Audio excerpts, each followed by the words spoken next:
dengan meningkatnya kualitas dan kompetensi insinyur, tentunya ada konsekuensi biaya. Karena harga itu mengikuti terus. Iya. Semakin kita punya kompetensinya, memperlihatkan kemampuan kita gitu ya, harga itu ngikutin. Iya. Jadi jangan, saya sering ngomong begini nih, antara kompetensi dan billing rate, sesuaikan aja. Tapi yang pasti, jangan merendahkan billing rate kita, karena itu sama dengan merendahkan profesi kita, Bos. Iya. Insinyur Indonesia itu kadang ini low profile gitu. Tapi masa sih kalau masuk proyek kita harus ngomong, gue itu kelas internasional, kan enggak begitu. Dalam sebuah proyek, bagaimana sih ya disiplin geoteknik atau geotechnical engineer ini berkolaborasi dengan bidang lain untuk memastikan keberhasilan suatu proyek konstruksi? Ini mirip seperti yang kita bahas di sesi sebelumnya gitu ya, bahwa kolaborasi itu senantiasa adalah merendahkan diri kita. Kalau buat saya seperti itu, saya akan merendahkan diri saya dalam artian, ayo kita lihat dulu aja tujuan proyek ini apa. Kita samakan visi kita, gitu. Kemudian kita akan lihat bagaimana kita mendukung teman-teman kita. Saya senantiasa akan ngomong bagaimana saya mendukung, bukan saya yang didukung. Nggak perlu. Kenapa? Karena bukan saya yang akan terlihat. Toh geoteknik nggak pernah kelihatan, Bos. Jadi lebih baik bagaimana saya menjadi fondasi buat pekerjaan teman-teman saya. Oh, nanti mau bangun ini, fondasinya begini ya, biar nggak gagal. Mau ada saluran air begini nih, kita ada tunnel kecil, ini harus kerjakan begini ya. Mau ada, kita mau buat itu jacking tunnel, maka kita harus begini. Nah, kita support yang seperti itu. Jadi bagaimana, bukan ngomong bahwa kita rendah dan kemudian tidak bekerja, enggak. Kita rendah, tapi yang kita lakukan adalah benar-benar mensupport yang lain. Biarlah mereka terlihat. Toh ujung-ujungnya, selama bangunan itu berdiri kokoh, artinya apa? Artinya geotekniknya bekerja dengan baik. Nggak kelihatan, nggak apa-apa.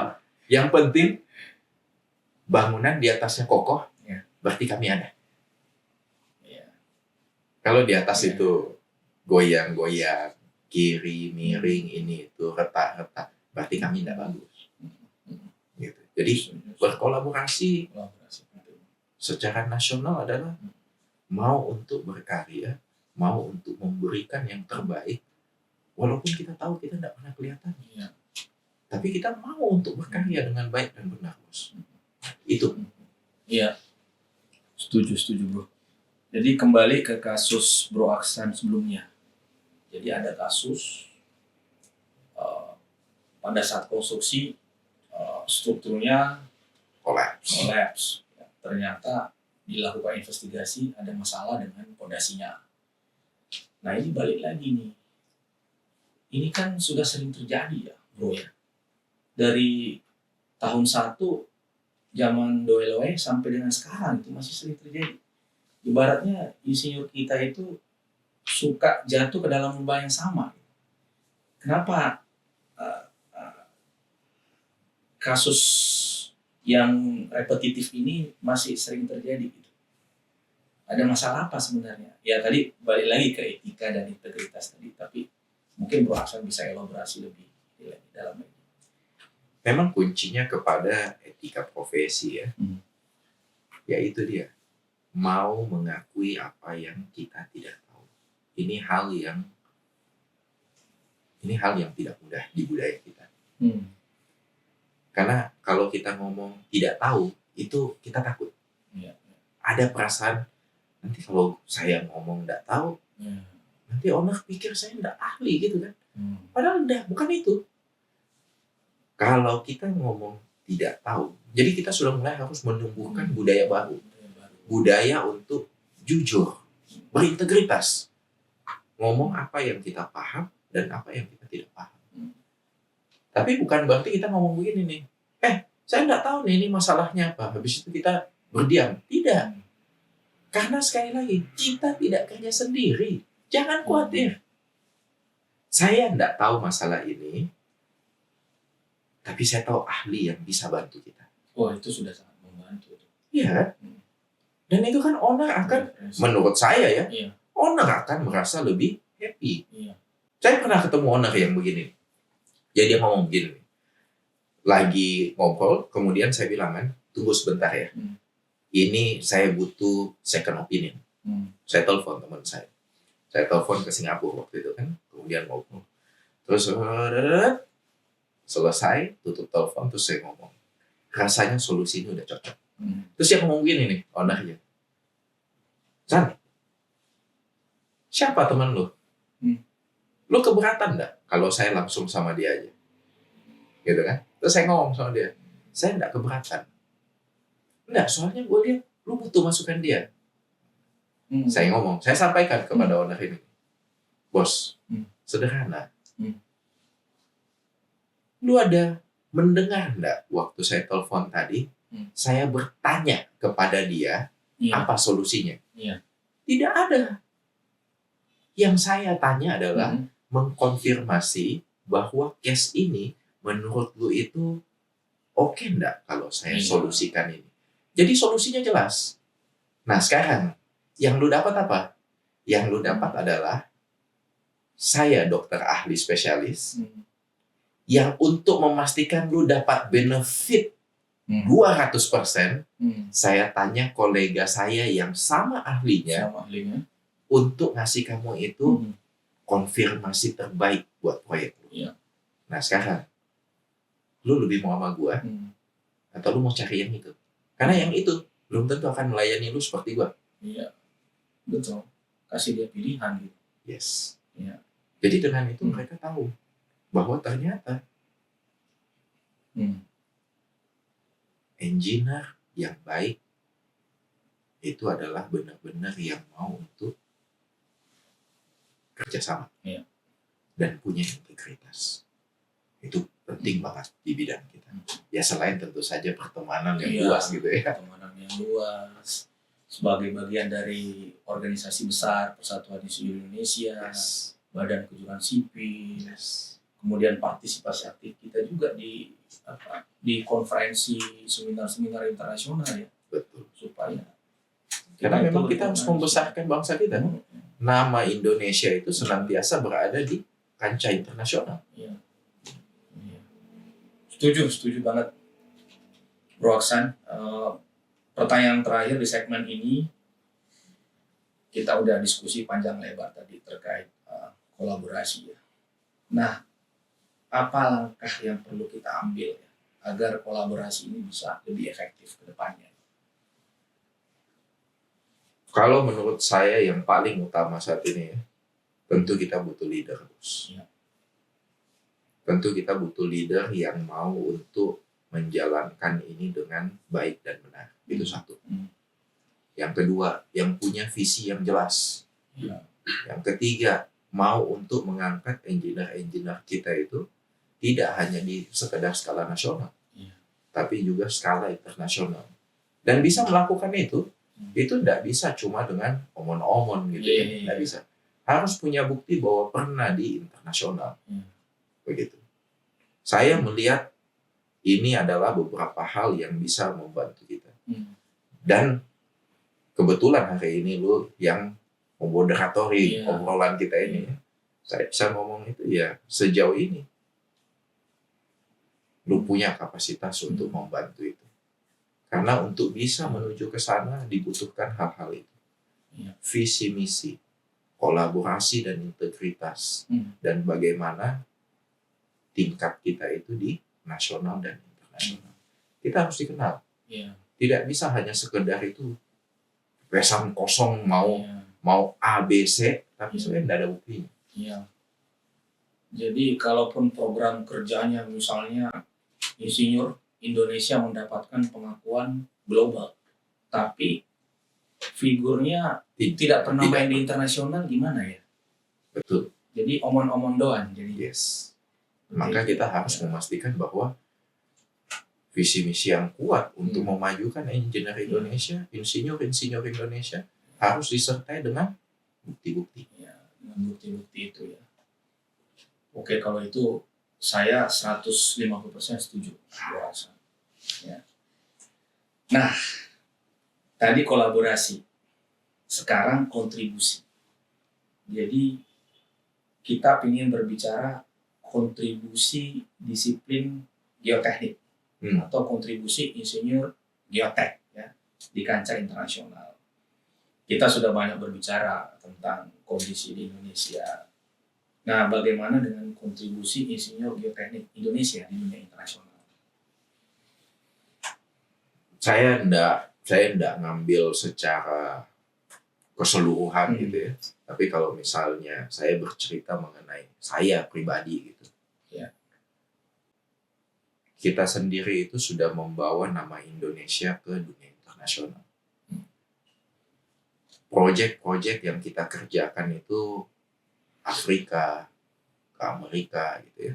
Dipanggil, ini proyek gitu ya. Afrika, Amerika, Asia. Saya mau ngomong Australia karena ada Timor nggak enak. Indonesia juga dulu soalnya gitu kan. Tapi apa yang kita lakukan itu benar-benar sudah diakui di internasional. Kalau tadi di awal itu kan Bro Habibie ada baca CV saya gitu ya, sebagai Certified Pilot Tester Internasional. Di dunia itu tidak nyampe 10. Salah Apalagi satunya di Indonesia. Ya di Indonesia enggak ada. Jadi kalau untuk expert cuma saya seorang. Sampai 10 ya. Begitu. Di dunia itu enggak nyampe 10. Waktu 2014 saya dapat itu, rasanya saya orang ketiga di dunia waktu itu. Sesudah itu apa yang kita lakukan? Yang kita lakukan itu benar-benar harus, karena itu dipaksa untuk ngasih training. Nah, training lah kita keliling dunia. Jadi kalau misalnya ditanya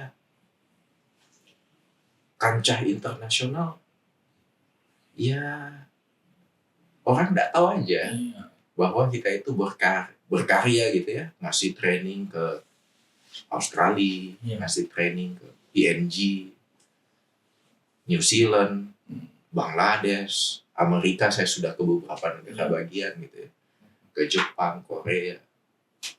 Biasa aja, dalam artian bahwa memang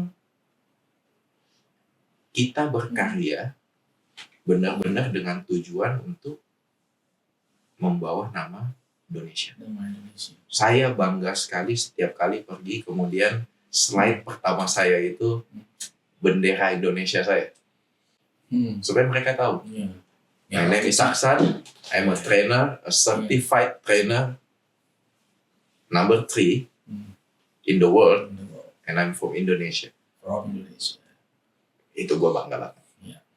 Dan itu sesuatu yang ya negara ini nggak tahu, nggak apa-apa juga. Tapi itu adalah kebanggaan kita sebagai untuk menunjukkan bahwa engineer Indonesia bisa, mampu. Tidak cuma kelas nasional, kita itu dihargai banget di kelas internasional. Dan siapa yang bisa bikin seperti itu? Kita sendiri, bos. Kita sendiri. Kita harus membuat diri kita itu menghargai diri kita sendiri. Maka tentu semua akan ikut. Negara lain akan ikut. Nah, itu dia. Kawan-kawan, kita kan butuh behavioral model ya, yang memang nyata gitu, berkontribusi di profesinya, nyata memiliki kompetensi ya, bukan hanya kompetensi dan skill set untuk proyek-proyek level nasional, tapi juga level internasional. Dan Bro Aksan ini ya one of the best lah ya, pakar geoteknik kita ya, Badan Kejuaraan Sipil, insinyur sipil Indonesia yang sudah berkiprah di level nasional bahkan di level internasional. Enak ya kita training di luar negeri, lihat-lihat negerinya orang, dapat ilmunya, kemudian dapat kredensial sebagai certified. Betul. Tadi Certified pilot test tadi ya, itu luar biasa itu.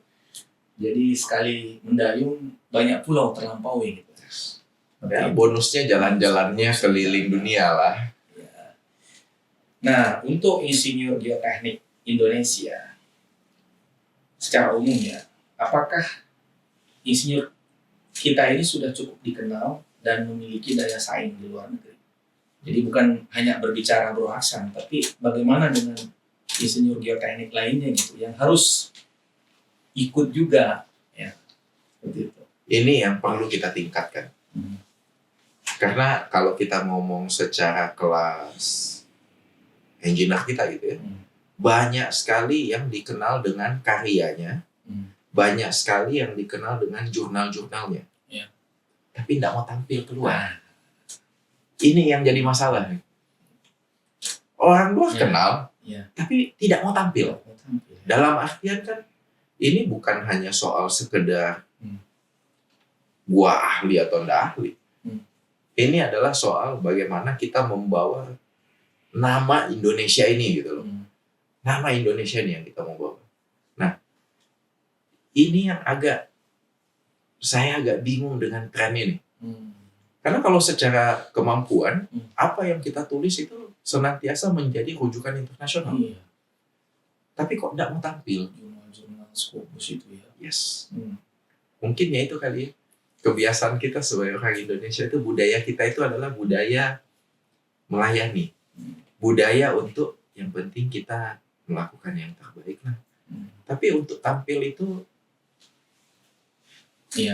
memang rendah kemauan untuk itu. Rendah hati. Rendah hati bagus. Rendah diri nggak boleh. Nggak boleh. Nggak boleh. Ya. Jadi kadang juga kita terlalu rendah hati, orang itu nggak menganggap kita. Jadi kalau kita agak sombong sedikit, nggak apa-apa juga kan? Nggak apa-apa juga. Nggak apa-apa juga ya. Karena kalau terus-menerus rendah hati, kadang-kadang dipikir rendah diri. Padahal sebenarnya enggak. Padahal sebenarnya itu kan rendah hati itu menunjukkan bahwa kita itu hanya mau untuk melayani. Begitu. Tapi bukan berarti kita rendah diri, mohon maaf. Betul. Jadi kalau Habibie Rasad yang awalnya lebih low profile, agak boleh begitu. Sudah tidak boleh begitu sekarang. Sudah harus menunjukkan benar-benar kiprah lu itu seperti apa, Bro. Oke, menarik nih Bro Aksan diskusinya. Ini tentunya teman-teman mendapatkan banyak insights ya secara umum terkait disiplin geotechnical ya, atau geotechnical engineering. Ini kita tidak hanya berbicara Bro Aksan yang terlibat di proyek-proyek nasional, tapi juga terlibat di proyek internasional. Dan yang paling penting lagi adalah bagaimana kita sebagai insinyur Indonesia ya, saling mengingat bahwa kita itu harus punya pride gitu. Untuk insinyur Indonesia bisa lebih bermartabat, lebih berintegritas, dan tentunya lebih sejahtera. Kita nggak bisa punya martabat kalau kita nggak sejahtera ya, tentunya ya. Seperti itu ya kawan-kawan. Ya, moga-moga Bro Aksan bisa memberikan kita pesan atau saran untuk para insinyur muda yang ingin mendalami bidang geoteknik dan berkontribusi dalam pembangunan. Ya, silakan. Mungkin ada saran-saran atau nasihat nih pada anak-anak muda Indonesia. Saya itu ingat ada satu tulisan gitu ya dari Warren Buffett. Jadi dia ngomong seperti ini, bahwa kalau misalnya kita mau berhasil itu ada beberapa hal. Gitu ya. Salah satunya itu adalah kita itu harus mau jadi ahli. Jadi ahli itu dalam artian mau kompeten, tapi harus serius kompeten. Benar-benar ahli. Ini kita dalami benar-benar. Gitu ya. Ini satu. Kemudian yang kedua, harus punya keahlian yang mendukung keahlian ini. Gitu. Yang kayak tadi ya, kalau saya ngomong itu kayak tadi, gua geoteknik. Harus tahu juga dikit-dikit lah finansial, dikit-dikit lah legal, dikit-dikit struktur, dikit-dikit apa. Tapi itu untuk mendukung aja. Jangan bikin jadi palu gada. Begitu ya. Jadi ahli, kemudian ahli. Kemudian yang ketiga, mau berpikir out of the box. Begitu. Out of the box itu dalam artian apa? Mau berpikir itu bukan dari bidang kita aja. Jadi senantiasa mau terbuka untuk kolaborasi. Senantiasa kita mau terbuka untuk tahu apa yang kita ahli dan tidak ahli tadi. Gitu ya. Ini yang ketiga nih. Jadi out of the box. Yang keempat, mau untuk betul-betul membuka diri. Hmm. Kita tidak terikat kepada satu kepentingan tertentu gitu ya. Iya. Tapi bukan berarti bahwa kita tidak bergabung dengan satu organisasi atau asosiasi. Bahkan kalau perlu, nggak perlu satu aja organisasinya Iya. gitu kan. Karena yang kita mau lakukan itu apa? Yang keempat ini ngomong, Iya. kita benar-benar harus berkolaborasi dengan baik. Begitu. Jadi kita membuka diri. Begitu luas kita buka diri, sampai kemudian kita sampai kepada yang kelima. Karena ini kan pesan buat next generation gitu ya. Generation. Maka yang kelima itu ngomong, semua ini bisa terwujud kalau kita punya integritas. Last but not least ya, paling penting. Ini integritas. Tanpa integritas bisa sikut-sikutan, bisa nusuk dari belakang, bisa mendukung tapi tidak mendukung. Bisa ngomongnya itu lu oke padahal di belakang nggak oke. Bisa ngomong itu bahwa harganya itu sudah saya kasih harga mahal padahal dia kasih harga murah.